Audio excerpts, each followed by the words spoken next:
Listen to me. That high-tech headset you're wearing in your quiet office. You think it's a productivity tool. It's a bioweapon against your own nervous system.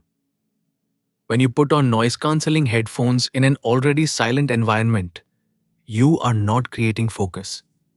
You are creating an auditory black hole. This is a state of acute sensory deprivation that your Paleolithic brain cannot distinguish from being hunted, from a mortal threat. Your survival circuits take over.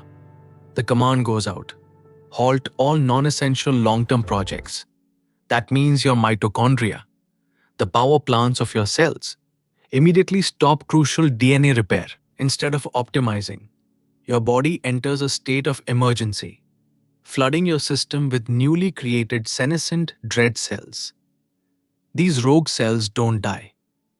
They linger, pumping out inflammatory cytokines that create a low-grade, chronic, untraceable anxiety.